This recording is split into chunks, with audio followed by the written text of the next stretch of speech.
Hello everyone, Professor Kozluk here. I wanted to do a quick video upload about the Ukrainian drone attack over the weekend, which happened deep inside Russia. So on June 1st, Ukraine launched drone attacks deep inside Russian territory, really deeper than we've seen in the past. Deeper strikes, more widespread strikes than we've seen in the past. So these drones are actually smuggled into Russia using trucks and then deployed to hit 41 heavy bomber jets at bases really across the heart of Russia, sometimes up to 2,700 miles from the Russia-Ukraine border.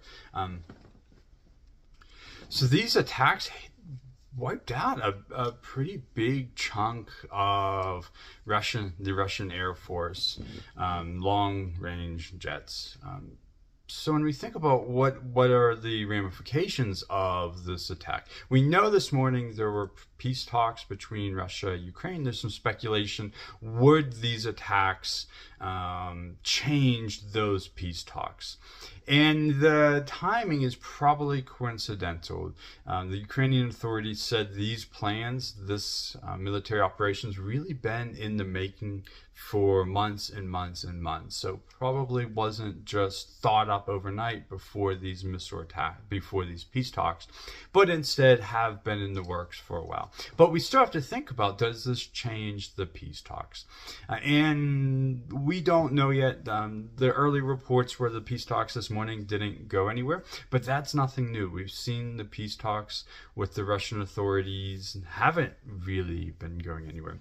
Russia continues to take a pretty firm stance that they don't want to see NATO enlargement.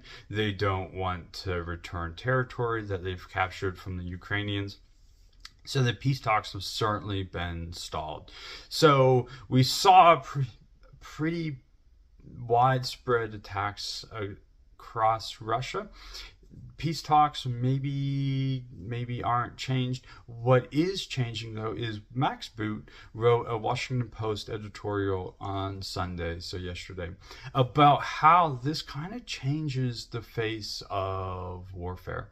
If these drone attacks could happen in Russia, then they maybe will be able to occur in other places. And Max kind of warns that maybe we'll see these types of attacks, this new type of technology expanding drone usage in other countries around the world. So just something interesting to think about as we think about the world.